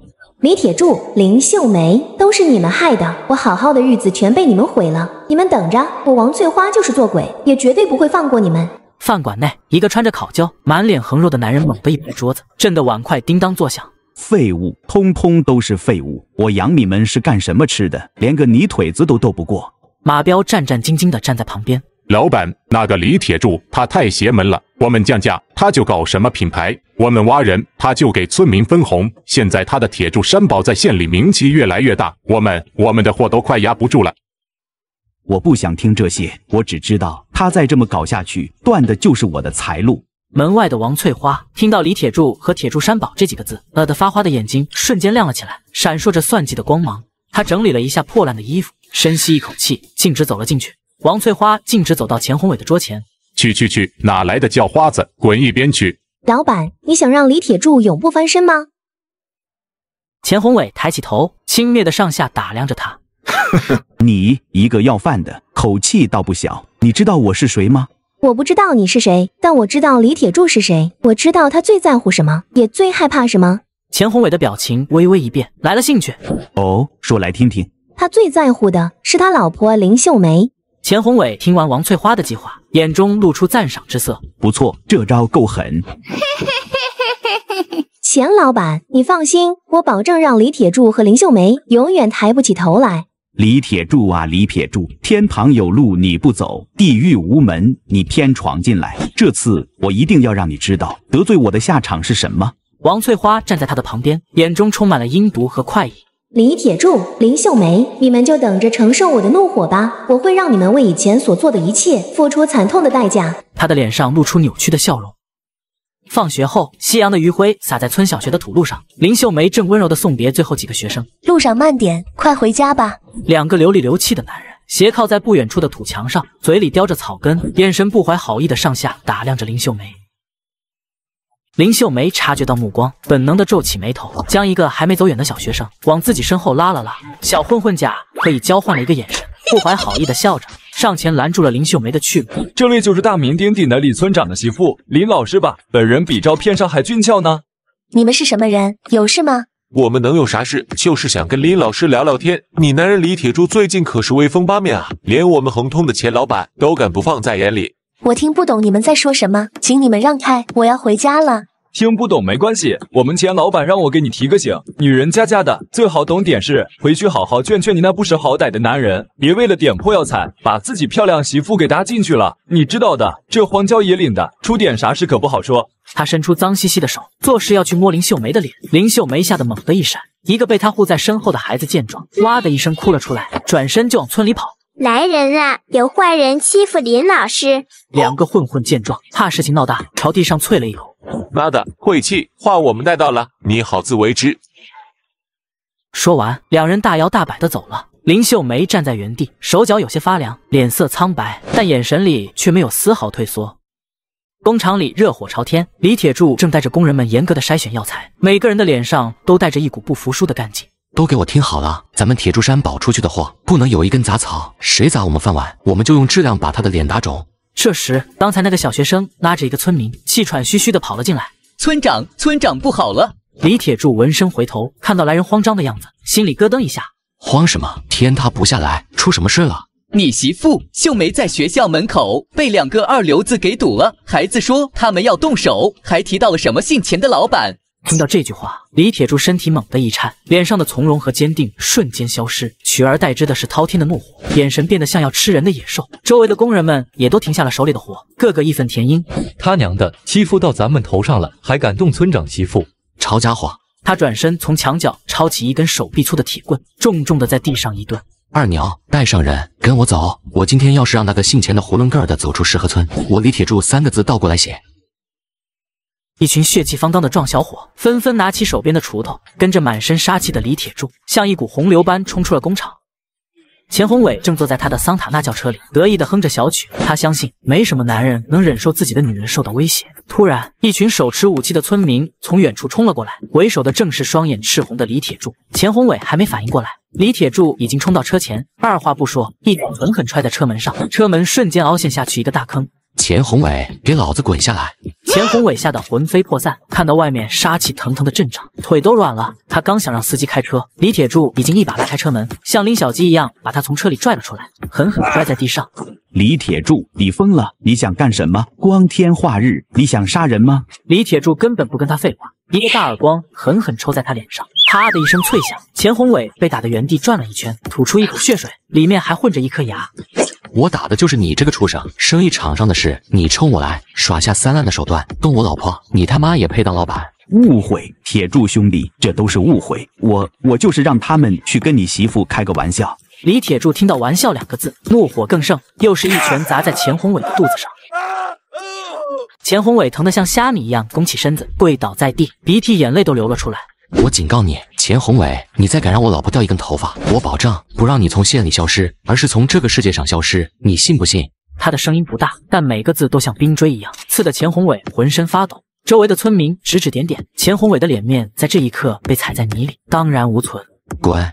钱宏伟连滚带爬的上了车，司机一脚油门，车子冒着黑烟，狼狈的逃离了石河村。李铁柱站在村口，高大的身影在夕阳下拉得老长，像一尊不可侵犯的守护神。工人们和村民们看着他，眼神里充满了敬畏和钦佩。老旧的村委会办公室里，墙上还挂着勤劳致富的标语。李铁柱拿出一张自己画的草图，几位德高望重的老农和一些村民围在旁边，表情疑惑。各位叔伯大爷，咱们药材厂现在稳了，但不能只靠一条腿走路。我琢磨着，咱们得干点别人没干过的事儿。铁柱，你有啥新想法就直说。盖大棚，种返季节蔬菜。你想想，这大冬天的，城里人要是能吃上咱们新鲜的西红柿、黄瓜，那得多稀罕，价钱还能低了。话音刚落，人群里响起一阵窃窃私语。李铁柱，你发财发昏头了吧？老祖宗都说种地要看天时，你非要冬天种夏天的菜，这是要逆天啊！小心遭天谴。是啊，铁柱，这不胡闹吗？冬天连草都不长，那塑料棚子能管啥用？铁柱啊，地里的活儿得讲究个顺其自然，你这想法太冒险了，万一不成，投进去的钱可都打水漂了。说，我心里有数，这叫科学种田。时代不一样了，咱们不能总抱着老黄历过日子，这是我决定了，先拿我自家的地做实验，赔了算我自己的。李铁柱说完，不顾众人反对，卷起图纸就往外走。哼，我看他就是钱多烧的，等着瞧吧，到时候哭都没地方哭。几天后，村头的一块空地上，李铁柱正带着几个信得过的工人，叮叮当当地搭建一个巨大的棚子骨架。他满身泥土，汗流浃背，但干劲十足。不远处，二赖子和几个游手好闲的村民抱着胳膊，像看耍猴一样看着。快来看啊！李大村长要逆天行事，给土地公公盖房子啦！花这么多钱盖个塑料棚子，不知道的还以为要娶新媳妇呢。林秀梅提着水壶和毛巾走过来，听到这些风言风语，脸上闪过一丝担忧。铁柱，你别跟他们置气，要不咱们还是再想想。想啥？我媳妇给我送水，我浑身都是劲儿。秀梅，你信我，等到了冬天，别人家都在猫冬，咱们家就在这棚子里数钱。你呀，就知道说大话。这不是大话，等第一批西红柿卖了钱，我给你买城里百货大楼最贵的貂皮大衣。她的眼神里充满了不容置疑的自信。林秀梅看着丈夫坚毅的侧脸，心中的担忧也渐渐变成了期待。寒冬腊月，北风呼啸，地里盖着一层薄薄的雪。李铁柱家那个巨大的塑料大棚，在白茫茫的田野里格外显眼，周围围满了前来看笑话的村民。都1个多月了，我猜里面那些菜苗子早冻成冰棍了。李铁柱这次可是把老婆本都赔进去了。年轻人就是不听劝，瞎折腾。就在这时，一辆小货车开了过来，停在大棚门口。一个穿着讲究的胖老板从车上跳了下来。李老板，我可来了，你的宝贝疙瘩怎么样了？王老板，放心，保证让你不虚此行。李铁柱说着，一把拉开了大棚的门帘，一股混合着泥土芬芳的暖气扑面而来，与外面的严寒形成鲜明对比。围观的村民们不约而同地伸长了脖子往里看，下一秒，所有人都倒吸一口凉气。只见大棚内温暖如春，一排排整齐的架子上挂满了沉甸甸、红彤彤的西红柿和顶花带刺的绿黄瓜，生机盎然的景象仿佛是另一个世界。我的天，这是真的？不可能，这怎么可能？王老板冲进去，摘下一个西红柿，掰开就往嘴里塞，汁水四溅。好，太好了，李老板，就这品相，我全要了。西红柿1斤2块，黄瓜1斤1块5。1斤2块这个数字像一颗炸雷，在村民中炸开。90年代初，猪肉才2块多1斤。王老板当场从包里掏出一大摞厚厚的大团结，塞到李铁柱手里。这是定金，你有多少，我要多少。李铁柱掂了掂手里至少几千块的现金，转过身，目光如炬，扫过目瞪口呆的村民，最后定格在脸色煞白的二赖子身上。各位乡亲看到了吗？什么叫天钱？我看这叫钱。跟着我李铁柱，我保证让大家伙的腰包都跟这西红柿一样红红火火、鼓鼓囊囊。村民们的眼神从嘲笑和质疑瞬间变成了狂热和崇拜。李铁柱站在大棚门口，身后是满园春色，身前是皑皑白雪和一张张震惊的面孔。他知道，一个新的致富时代由他开启了。自从李铁柱的反季节蔬菜大获成功，石河村就彻底变了天。在他的带领下，村民们集资扩建，一座座崭新的蔬菜大棚在田地间拔地而起。石河村的蔬菜大棚群已经初具规模，村民们在棚里忙碌，脸上洋溢着收获的喜悦。李铁柱正叉着腰，指挥着村民将一箱箱新鲜的西红柿、黄瓜装车，几辆货车排着队，等着拉走这些金疙瘩。铁柱啊，现在不光是城里，连隔壁县的菜贩子都跑咱们这儿抢菜了。咱们石河村可真成了远近闻名的蔬菜第一村了。大爷，这还只是个开始，等咱们把路修好了，把品牌打出去了，好日子还在后头呢。就在这时，一辆轿车颠簸着从村口开了过来，在尘土飞扬中停在了大棚边上。车上下来一个戴着眼镜、50岁上下、气质文质彬彬的男人，手里还拿着个笔记本。村民们都好奇地围了过来，窃窃私语：请问哪位是李铁柱同志？我就是，您是？李同志你好，我姓孙，是省农科院的。我听说了你们村的事，特地来看看，这可是个了不起的创举啊！李铁柱心中一动，知道这是个为自己彻底证明的好机会，连忙将人请进大棚。大棚内，孙教授摘下一片黄瓜叶，对着阳光仔细端详，又捻起一把泥土在指尖搓了搓，不时点头。李同志，你这个滴灌技术和自制有机肥的配方非常科学，既节约了水资源，又保证了肥力，最关键的是完全无公害。你是怎么想到的？也是自己瞎琢磨，想着地里的庄稼就跟人一样，得吃好喝好，还不能吃坏东西。孙教授听完，激动地拍了拍李铁柱的肩膀，转身对旁边围观的村民们大声说：乡亲们，我今天来就是要告诉大家，李铁柱同志不是在瞎折腾，他搞的是科学种植，是未来农业发展的方向。你们看这蔬菜的品相，这土壤的活性，这都是科学的力量，你们跟对了人啊！之前还有些嘀咕的村民，此刻看李铁柱的眼神充满了敬佩和幸福，那些说过风凉话的人更是羞愧地低下了头。专家的肯定像一颗定心丸，让所有质疑烟消云散。李铁柱在村里的威望达到了顶峰。几天后，一辆崭新的黑色桑塔纳轿车缓缓驶入村委会大院，车门打开，镇上的王书记亲自下车，身后跟着2名干部。铁柱同志，哈哈哈，我可是来晚了，你为咱们镇争光了呀！李铁柱连忙迎上去，跟王书记握手。林秀梅也站在一旁，温柔地笑着，眼中满是自豪。王书记，您太客气了，这都是乡亲们齐心协力的结果。好一个齐心协力！我今天来就是代表镇上表个态。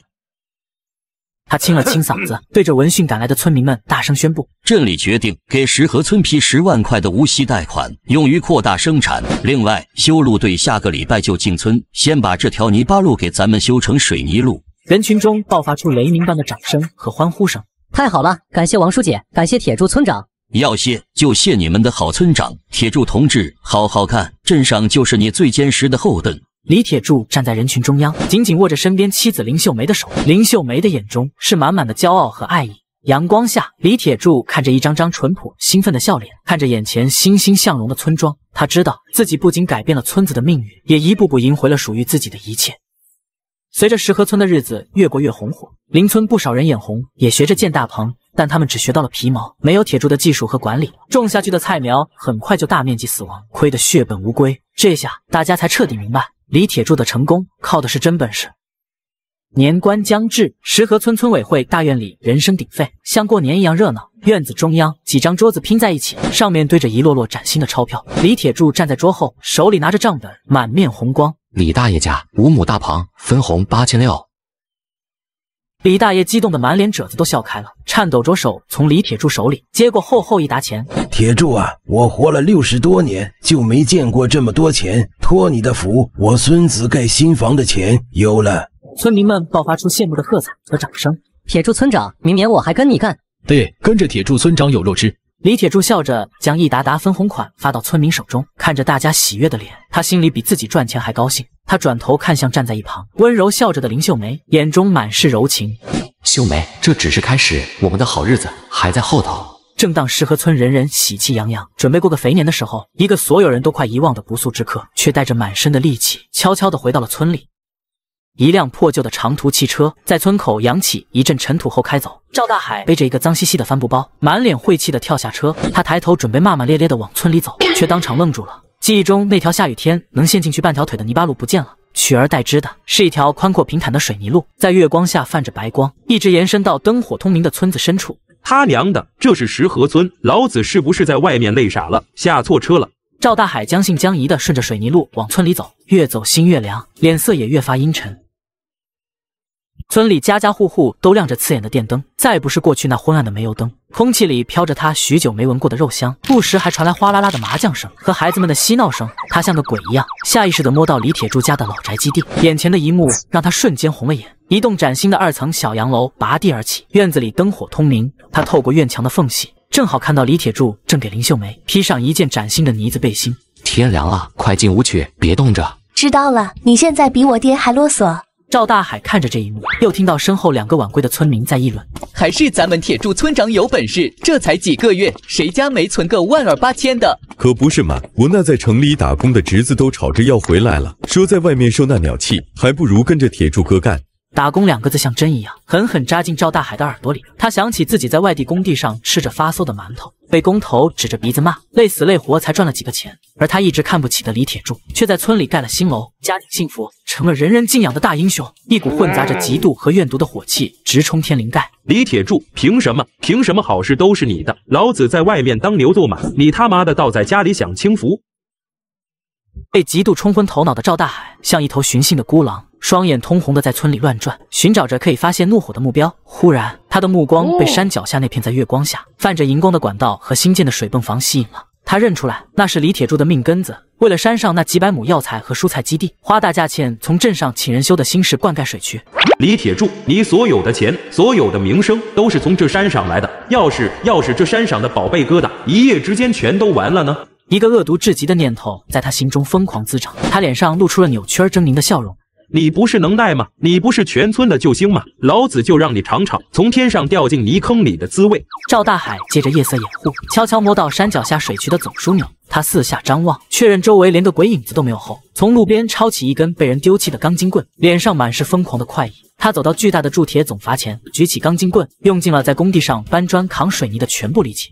李铁柱，老子让你当英雄，给老子死！他嘶吼着，将钢筋棍狠狠地砸向控制阀门的转盘和接口处，一声刺耳的金属撞击声在寂静的夜里传出老远。阀门转盘被砸得变了形，掉了下来。赵大海还不解气，又对着阀门主体和连接的管道一通猛砸，直到整个总阀被彻底砸烂，管道接口处也出现了巨大的裂痕，他才气喘吁吁地停下手，把钢筋棍随手扔进旁边的草丛里。他看着自己的杰作，幻想着明天一早几百亩的药材和蔬菜全都因为缺水而枯死。李铁柱被愤怒的村民围攻的惨状，忍不住发出了嘿嘿嘿的低沉而疯狂的笑声。赵大海擦了擦手上的油污，像个得逞的恶鬼，迅速消失在浓重的夜色里。被彻底破坏的总阀静静地躺在那里，像是宣告着一场巨大的风波即将来临。天刚蒙蒙亮，一个早起查看菜地的村民走到水渠边，习惯性地打开了自家地头的水龙头。预想中的水流没有出现，只有几声干涩的咔咔声。呀，咋回事？停水了！他探头看了看旁边地里蔫头耷脑的蔬菜叶子，又看了看远处开始打卷的药材苗，心里咯噔一下，一股不祥的预感涌上心头。来人啊，水渠没水了，快来人看看啊！喊声惊动了周围的村民，众人纷纷从家里跑出来，围到地头。我的天，这可咋办啊？这大太阳一出来，这些苗子今天就得全晒死。这可是我们全家的指望啊！快去叫铁柱村长。李铁柱和林秀梅闻讯匆匆赶来，看着一片无精打采的作物和村民们一张张焦灼的脸，李铁柱脸色一沉：都别慌，慌也没用，所有人听我指挥。他身上那股退伍军人的果决气势瞬间镇住了场面，原本乱糟糟的人群安静下来。李二牛，你带10个年轻力壮的，从这里开始，沿着主水渠往下游排查，其他人跟我一起往山上的总阀走，快行动起来！好，听村长的。人群立刻被分成了2波，在李铁柱的指挥下，有条不紊地开始行动。铁柱，这放心，有我在，天塌不下来。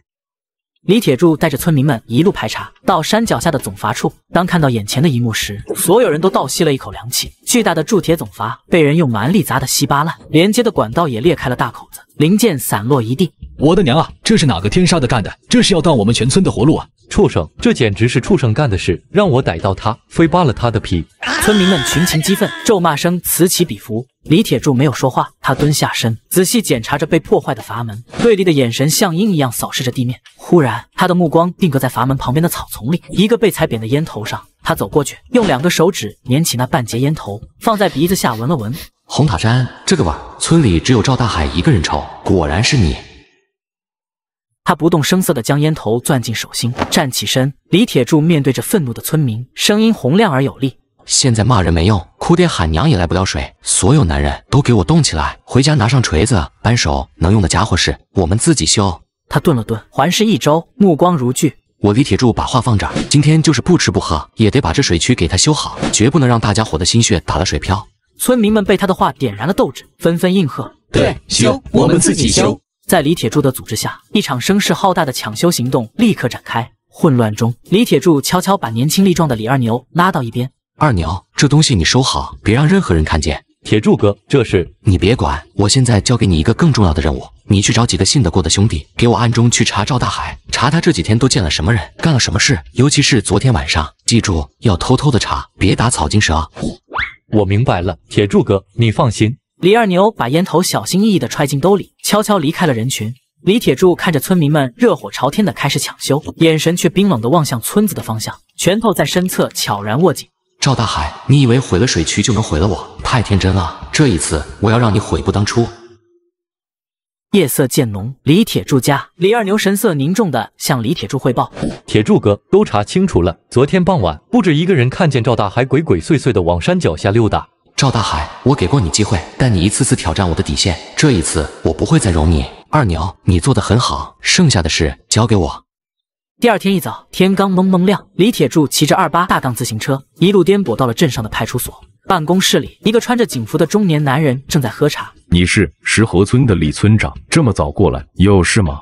王警官，我来报案。我们村民赵大海昨天晚上把我们全村赖以生存的水渠总阀给砸了，上百亩的药材和蔬菜差点旱死，这是要断了我们全村人的活路。李铁柱打开那个手帕，露出里面的烟头。这是我在案发现场找到的。红塔山，我们村只有他赵大海一个人抽这个烟。王警官的脸色瞬间严肃起来。破坏农业生产设施，这是重罪。李村长，你放心，这件事我们立刻立案调查，绝不姑息。赵大海正翘着二郎腿，哼着小曲，桌上还摆着吃剩的鸡骨头。他幻想着李铁柱的药材地干裂，村民们哭天喊地来求他的样子，不由得笑出声来。李铁柱，跟我斗，你还嫩了点，等你一倒台，那村长的位置……砰的一声，他家的大门被人一脚踹开。2个身穿制服的警察冲了进来，表情严肃。赵大海，赵大海吓了一跳，随即又恢复了无赖的样子。你们谁啊？大清早的闯民宅，还有没有王法了？我们是镇派出所的，你涉嫌故意毁坏公司财物罪，跟我们走一趟吧。赵大海的脸瞬间白了，他从椅子上蹦起来。你们凭什么抓我？证据呢？谁看见了？是李铁柱，肯定是李铁柱那个王八蛋告的黑状，我要见他。证据到了所里，你会看到的，老实点。冰冷的手铐锁住了赵大海的手腕。我冤枉啊！我比窦娥还冤！放开我！你们这是官官相护！警察根本不理会他的叫喊，直接将他架着拖了出去。门外闻声而来的村民们指指点点，眼中满是鄙夷和痛快。几天后，王警官亲自开车来到村里，水渠已经修复，清澈的水流正汩汩地滋润着药材地。李村长，谢谢你提供的线索，赵大海已经全部招了，他没有钱赔，至少得在里面待上10年，村里的毒瘤总算是清除了。周围的村民们听到消息，爆发出热烈的欢呼声。太好了，这个祸害终于遭报应了。还是铁柱村长有本事，为我们除了大害。李铁柱看着一张张淳朴的笑脸，又转头看向身边温柔凝视着自己的妻子。铁柱，你真了不起。秀梅，有你在，我什么都不怕，我们的好日子还在后头呢。阳光下，夫妻俩相视而笑，身后是焕发生机、充满希望的田野。铁柱山堡药材厂门口人声鼎沸，厂房崭新，机器轰鸣，一片欣欣向荣的景象。一条鲜红的横幅挂在厂门上，热烈欢迎省考察组莅临指导。李铁柱身穿一件干净的皮夹克，正指挥着工人做最后的清洁和准备工作，脸上洋溢着自信的笑容。林秀梅提着一个水壶和饭盒走过来，温柔地看着忙碌的丈夫。铁柱，忙了一上午了，快歇会儿，喝口水，吃点东西。不累。秀梅，你看到了吗？今天省里的领导就要来了。看到了，全村人都盼着呢。你呀，也别太紧张。我不紧张，我兴奋。咱们的药材品质是最好的，我有信心。等这个项目拿下来，我就有钱给村里建个新小学。新小学？对，全县最好的小学，就用你的名字命名，叫秀梅小学。你胡说什么呢？我没胡说，秀梅，这辈子我一定让你当世界上最幸福的女人。昏暗破败的屋内，光线阴冷。王翠花坐在一张小桌前，脸上带着一种病态的兴奋和怨毒。她正小心翼翼地将一些白色的植物粉末分装进几个小小的纸包里。这时，钱宏伟走了进来，脸上是掩不住的急切和贪婪。东西都准备好了吗？放心吧，钱老板，这东西叫断肠草，是我老家一种没人认识的毒草，无色无味，混进茶水里，神仙也尝不出来。这玩意儿靠谱吗？别到时候查出来了。查，等他们想查的时候，人早就送去抢救了。症状跟急性肠胃炎一模一样，但比那要猛烈100倍。李铁柱不是最标榜他的药材纯天然吗？明天我就让所有人都看看他的纯天然是怎么把人送进鬼门关的。好，太好了，王翠花，你果然够狠。李铁柱毁了我的一切，我就要在他最得意的时候把他打进18层地狱。明天就是李铁柱的死期，不是咱们的好日子。第二天，阳光明媚，药材厂门口比昨天更加热闹，村民们自发地聚在道路两旁，个个喜气洋洋，像过节一样。一辆黑色的轿车缓缓驶来，在厂门口停稳。李铁柱和林秀梅站在最前面，他整理了一下衣领，深吸一口气，转头看向身边的妻子。秀梅，看好了，咱们的好日子就要来了。铁柱，我相信你。车门打开，3位身穿干部服的领导走了下来。为首的领导看起来50多岁，一脸和气。李铁柱立刻满脸笑容地迎了上去，热情地伸出双手。张处长，各位领导，欢迎来到我们石河村，我是李铁柱。你就是李铁柱同志吧？久闻大名啊，你们的铁柱山堡在省里可是小有名气啊。都是领导们支持，乡亲们肯干。领导，里面请，我们准备了刚泡好的样品茶，用的就是我们自己种的药材，请各位品尝指导。好，我们今天就是来实地看一看，尝一尝的。李铁柱引着几位领导向场内的接待室走去，林秀梅和村民们跟在后面，每个人脸上都充满了希望和喜悦。人群的角落里，一个戴着草帽和口罩、看不清面容的人，眼中闪过一丝阴狠的冷光，悄无声息地引入了人群之后。接待室窗明几净，桌上摆着几杯热气腾腾的药茶，茶香四溢，沁人心脾。李铁柱满面红光，热情地为几位领导介绍情况。林秀梅则在一旁安静地为大家添水，脸上带着温婉幸福的笑容。为首的张处长端起茶杯，满意地点了点头。好茶，清香醇厚，喝下去浑身都舒坦。铁柱同志，光是这杯茶就足见你们产品的品质了。领导您过奖了，这都是我们自己种的头茶药材，绝对纯天然，无污染，您放心喝。不错不错，名不虚传，铁柱同志，你可是给我们省里的乡镇企业树立了一个好榜样啊！都是党的政策好，乡亲们肯干。领导，您再尝尝这个，这是我们做的药材蜜饯，也是独一份。李铁柱正要打开旁边一个精致的盒子，张处长却突然放下了茶杯，眉头紧锁。张处长，您怎么了？是不是茶太烫了？不是，这肚子怎么突然疼得这么厉害？话音未落，旁边的领导甲和领导乙也几乎同时发出了痛苦的呻吟声，纷纷捂住肚子，额头上瞬间冒出冷汗。哎呦，不行了，肚子像刀绞一样。砰的一声，张处长猛地从椅子上滑落在地，浑身抽搐，口角甚至溢出白沫。接待室里瞬间大乱。领导，张处长，快来人啊！叫救护车，出事了！就在厂里乱作一团，村民们闻声围过来，不知所措时，王翠花和钱宏伟带着一群人恰好赶到。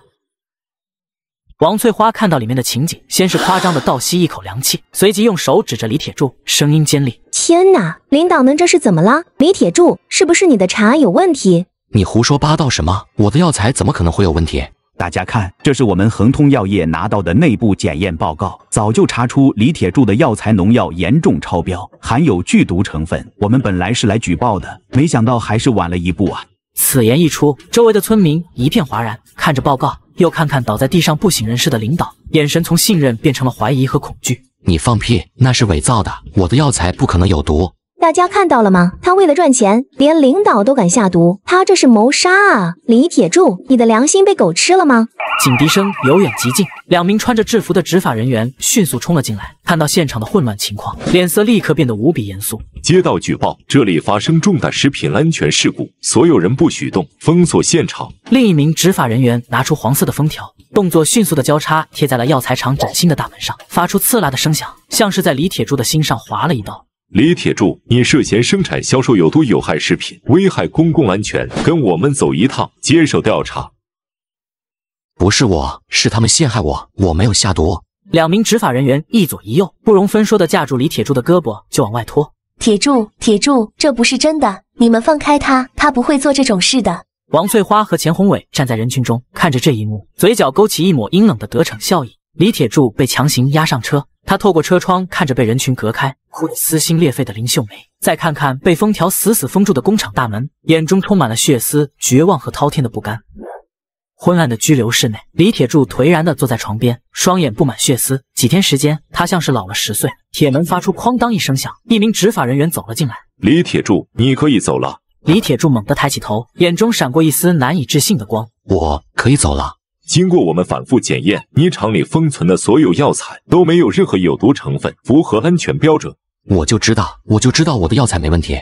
那下毒的人呢？抓到了吗？是不是王翠花和钱宏伟干的？毒素只在给领导们喝的茶水里发现了，这是一起恶性投毒事件，但现场没有监控，也没有直接证据指向任何人。我们会继续调查，但在有新证据前，你只能被释放。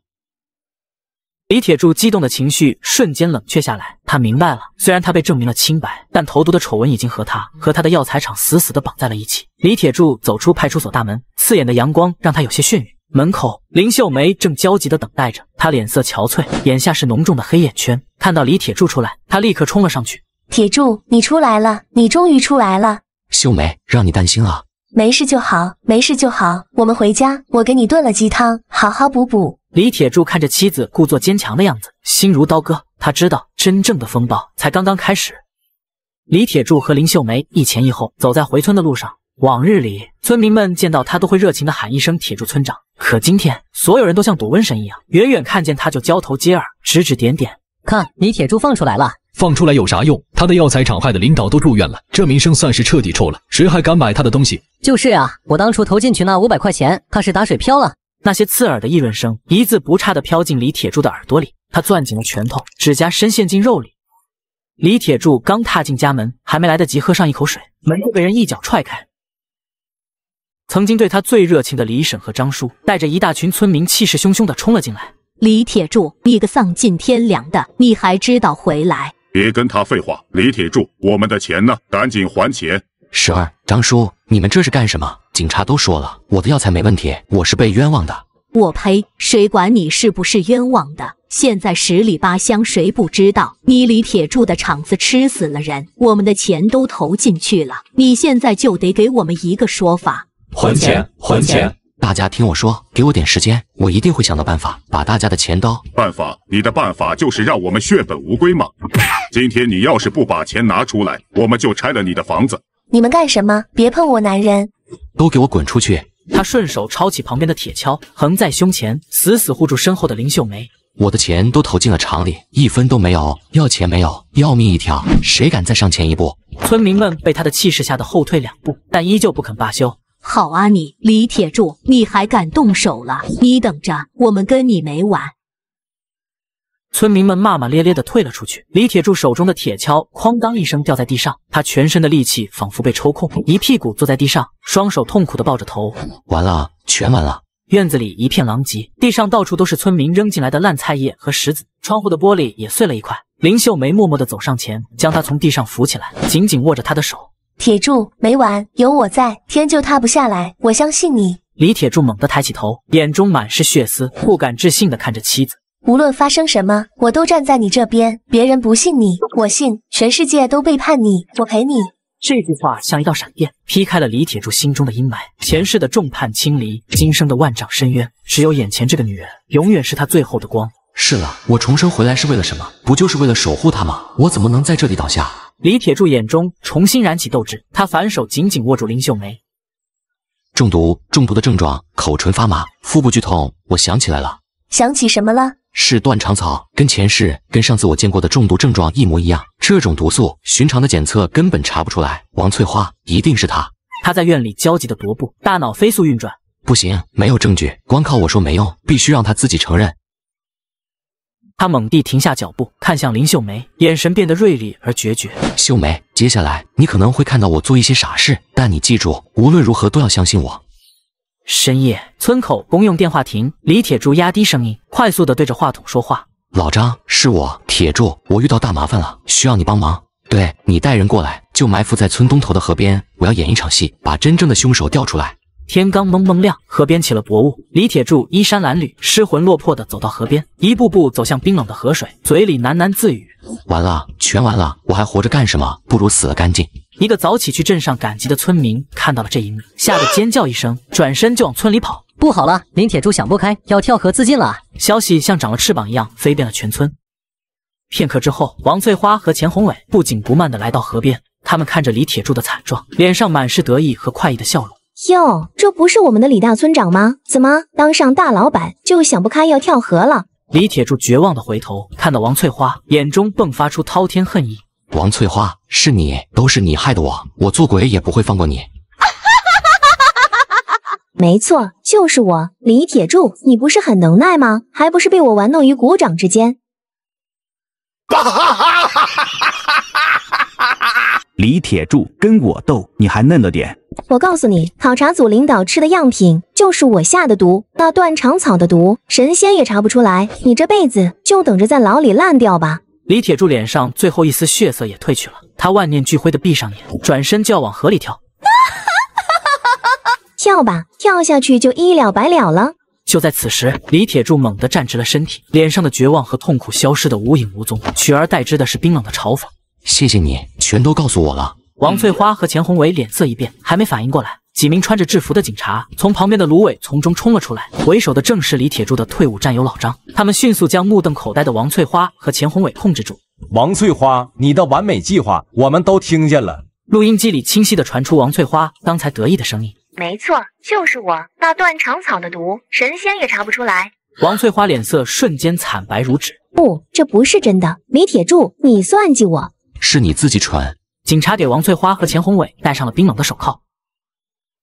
朝阳升起，金色的阳光洒在河面上，也洒在李铁柱坚毅的脸上。林秀梅不知何时也赶到了，远远的看着他，眼中含着泪，却带着骄傲的微笑。沉冤得雪，绝地反击的号角才刚刚吹响，阳光透过窗户照进来，驱散了连日的阴霾。老张将一份盖着红章的文件推到李铁柱面前。铁柱，案子结了，王翠花和钱宏伟对自己的犯罪事实供认不讳，投毒、商业陷害，证据确凿，这是你的清白证明。李铁柱郑重地接过文件，手指微微颤抖。他看向身旁一直紧握着他手的林秀梅，林秀梅眼中含泪，用力地点了点头，脸上是雨过天晴的笑容。老张，这次多亏了你。说的什么话？我们是战友。再说，这也是你自己争气，换了别人早就被打垮了。这时，两名穿着干部服的人走了进来，正是之前省级项目的考察组领导。李铁柱同志，我们是来向你道歉的，我们有眼无珠，差点冤枉了好人。领导言重了，你们也是被蒙蔽的。经过我们重新讨论决定，省级供货项目不仅要给你，而且订单量在原来的基础上翻1倍。我们相信你的品质，也相信你的人品。李铁柱和林秀梅对视一眼，看到了彼此眼中的激动和喜悦。李铁柱沉冤得雪，并且拿下了更大订单的消息，像一阵风一样传遍了整个石河村。李铁柱和林秀梅刚回到村口，就被一大群村民围住了。为首的正是前几天带头来家里逼债的几个刺头。此刻，他们脸上堆满了谄媚的笑容，手里提着鸡蛋、挂面，甚至还有人抱了只老母鸡。铁柱，哎呀，我的好村长，我就知道你是被冤枉的。看看，我就说嘛，咱们村长是干大事的人。是啊，前几天我们都是昏了头，听了外人的挑唆。铁柱，你可千万别往心里去啊。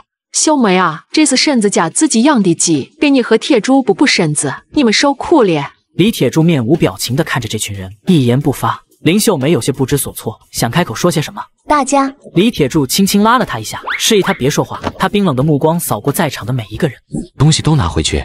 村民们的笑容僵在脸上。铁柱，你这是还在生我们的气？我们这不是来给你赔罪了吗？赔罪？我李铁柱落难的时候，你们是怎么堵着我家门骂的？怎么逼着我媳妇说我们是骗子的？我差点跳河的时候，你们谁站出来说过一句公道话？众人被问得哑口无言，纷纷低下头。现在看我翻身了，又想跟着我喝汤了。天底下没这么便宜的事。李铁柱不再理会众人，径直拉着林秀梅回到自家院子。村民们不死心，也跟着涌了进来。李铁柱走进屋，很快拿出一个账本和许多现金，重重地放在院子里的石桌上。当初闹着退股的都站出来，我李铁柱说话算话，一分不少的退给你们。村民们面面相觑，谁也不敢动。铁柱，别啊，我们不退了，我们错了，我们真的错了，我们还想跟着你干啊！村长，求求你了，再给我们一次机会吧，我们家里上有老下有小的，都指着这个工厂呢。院子里顿时哭喊声一片，几个妇人甚至开始捶胸顿足。李铁柱却不为所动，他抬起头，眼神锐利如刀。机会我给过，是你们自己不要的。当初入股，我说了，有福同享，有难同当。可那一来，你们跑得比谁都快，还想在我背后捅刀子。他坐在石墩上，拿起账本。李婶家当初入股300，拿走；张叔家入股500，拿走。他一边看账本，一边从钱堆里数出相应的金额，扔在地上。拿了钱就从我的工厂里滚出去。从今以后，铁柱山宝赚的每一分钱都和你们这些墙头草再没有半点关系。那些被点到名的村民看着地上的钱，如同烫手的山芋，捡也不是，不捡也不是，脸上满是悔恨和绝望的泪水。而那些从来没有背叛过李铁柱的村民，则露出了满意的笑。李铁柱拉起林秀梅的手，转身进屋，砰的一声关上了大门。院子里只留下一群村民的哭嚎和无尽的悔恨。门内，李铁柱紧紧抱住林秀梅。秀梅，让你受委屈了，以后我不会再让任何人欺负你。我不委屈，只要你在，我就什么都不怕。夕阳的余晖透过窗棂，将两人的身影拉得很长。一个崭新的未来正在他们面前缓缓展开。风波过后，李铁柱带领着石河村进入了飞速发展的快车道。崭新整洁的铁柱山宝药材加工厂，工人们脸上洋溢着幸福的笑容。村道上，一辆辆满载货物的卡车进进出出。远处，一栋栋新盖的2层小楼拔地而起，整个石河村一片欣欣向荣的景象。凭借着过硬的品质和诚信的口碑，铁柱山宝不仅夺回了市场，更一跃成为全省的知名品牌。李铁柱没有忘记自己的誓言，他要让全村人过上好日子，更要弥补对妻子所有的亏欠。一栋崭新的教学楼前，人头攒动，彩旗飘扬。一条巨大的红色横幅挂在教学楼上，上面写着“热烈庆祝秀美小学落成典礼”。村民们都穿着新衣服，脸上挂着发自内心的笑容。孩子们在人群中嬉笑打闹。李铁柱穿着一身笔挺的西装，虽然有些不习惯，但显得精神抖擞。他牵着身穿红色连衣裙的林秀梅，缓缓走上临时搭建的主席台，台下响起雷鸣般的掌声。乡亲们，今天是个好日子，咱们村的新小学落成了。掌声再次响起，比刚才更加热烈。我李铁柱是个粗人，不会说啥漂亮话，我只知道再苦不能苦孩子，再穷不能穷教育。今天我们有了自己的新学校，以后咱们村的孩子都能坐在宽敞明亮的教室里读书。李铁柱转向身边的林秀梅，眼神瞬间变得无比温柔。这所学校我用我媳妇的名字来命名，叫秀美小学。林秀梅惊讶地捂住了嘴，眼眶瞬间红了。台下的村民们善意地哄笑起来，夹杂着羡慕的议论声。铁柱对媳妇可真好啊！是啊，秀梅有福气，跟对人了。因为在我李铁柱最难、最低谷，被所有人戳脊梁骨的时候，只有他，我媳妇林秀梅，坚定地站在我身边，对我说：“铁柱，我相信你。”他顿了顿，声音有些哽咽。没有他，就没有我李铁柱的今天，更没有咱们石河村的今天。所以这个学校必须叫秀美小学。话音刚落，李铁柱突然单膝跪地，全场瞬间安静下来，所有人都屏住了呼吸。李铁柱从口袋里掏出一个小红盒，打开之后，里面是一枚在阳光下闪闪发光的钻戒。林秀梅眼泪再也忍不住，大颗大颗的滚落下来。秀梅，以前我混蛋，让你受了太多委屈。我们结婚的时候，别说戒指，我连个像样的婚礼都没给你。今天当着全村乡亲们的面，我想重新跟你求一次婚。他举起戒指，声音嘶哑却无比坚定。秀梅，上辈子我欠你的，这辈子、下辈子我都加倍还你，嫁给我好吗？